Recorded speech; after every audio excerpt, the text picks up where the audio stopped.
Afternoon, gang. Happy Friday afternoon from a wet, dreary, miserable Tennessee. Betting all you guys out in California, Arizona, Nevada, all wishing you were getting this weather because it just won't stop freaking raining. All right, so I want to kind of wrap everything up with a nice little bow on it here, what I've been talking about for the last couple of days, and explain what's coming. Okay, and this isn't a matter of if, it's a matter of when. All right. I was talking yesterday about China at the back door, China at the front door. Okay, so here's the plan, guys, and this is what's going on. Now, understand, China can't feed its people. All right, they've got, with the floods they had last year and bad weather and everything like that, they haven't the capacity to feed their people. So this is why they are buying up land in Africa, buying up land in Australia, buying up land as they can in the United States, and of course everything that they're doing in Central America, South America, the Caribbean, whatever. I mean, China is on a spree of buying anything and everything they can in the way of food and food producing areas. Now, I want to say it was Brazil. It might have been Peru. But China was buying so much beef from Brazil, again, might have been Peru, that the country had to stop selling to China because China was buying everything and they didn't have enough food to feed their own people. Okay, this is what's going on. Grand solar minimum, we talk about that. The Chinese aren't stupid. They've been through these before, monitor minimum, and they know that every time we have one of these grand solar minimums, one of their dynasties fails. All right, so they are bound and determined not to let it happen this time. So they are buying all the food. I mean, think of all the corn, the soybeans, the wheat, and everything they're buying from the United States. I mean, just tons and tons and tons. I mean, China's acting, like I said in this morning's video, they are prepping, okay? Getting everything, we have a pantry, okay? They have Superdome-sized warehouses all over the place that they're doing this with, okay? So same idea there. But then the question comes into, what are they going to do about it? And this is the issue that every country in the world is facing after COVID. Okay, and we know what the origins of COVID are, regardless of what the media has told us. We've been telling the media for a year. We know what the origins are. They're just finally waking up. But China has a huge economic bubble, monstrous, and it's about to pop. And they know it, okay? They're not looking at their economy through rose-colored glasses the way, Janet Yellen and the potato administration do here and go, oh, everything's great, okay? They know what's going on. And so eventually what you have happening is the country realizes, what are we going to do to solve this economic problem that we have? And go back through history. What is the one way that governments have always decided to revitalize an economy? Okay, war.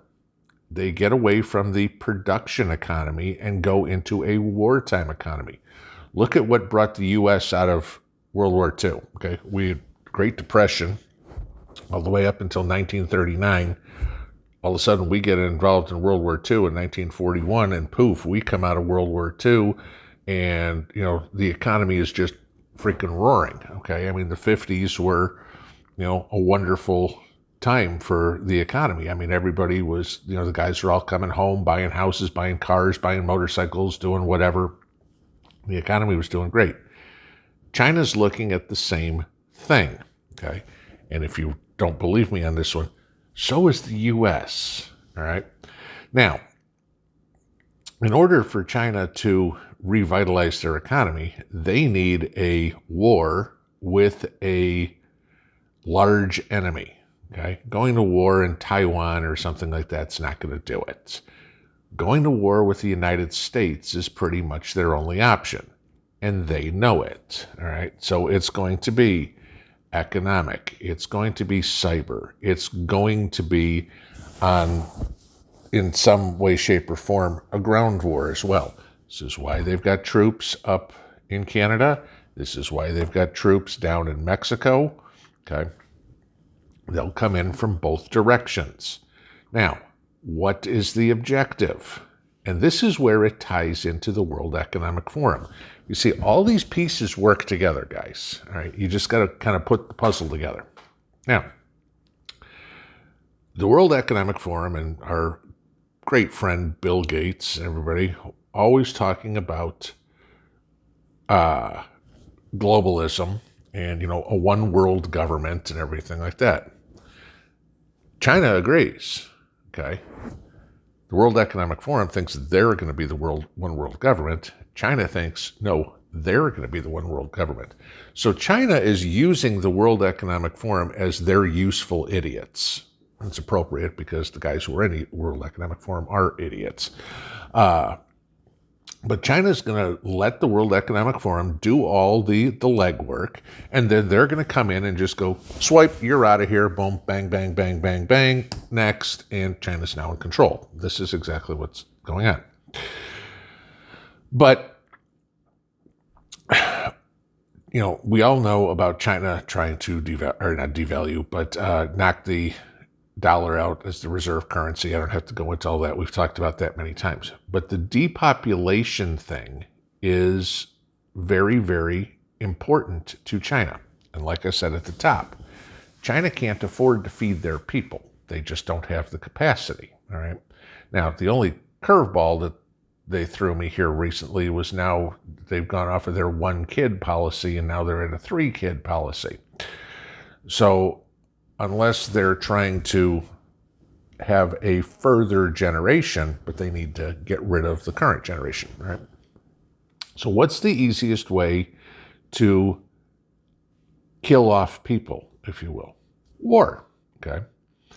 Same thing you have in the United States, all right? We get all of our Bill Gates and the illustrious, and if you don't think the politicians are involved in this depopulation agenda, you're sadly mistaken. Okay, they're in it hook, line, and sinker.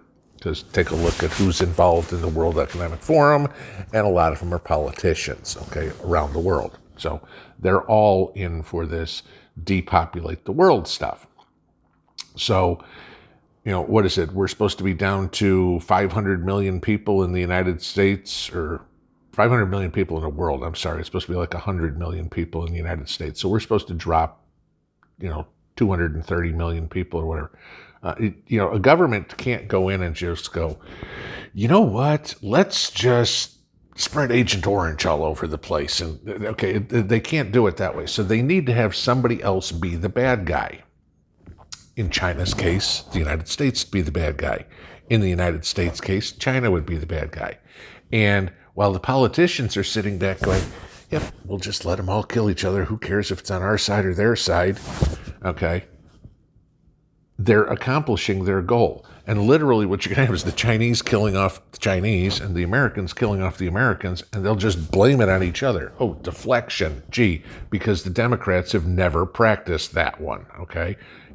Don't look at what I'm doing. I'm going to blame it on somebody else. I mean, that's the mantra of the Democrat Party. Okay. It's the mantra of socialist, communist, progressive, liberal, Marxists, whatever you want to call them this week, whatever their name is. Okay. This is how they do things.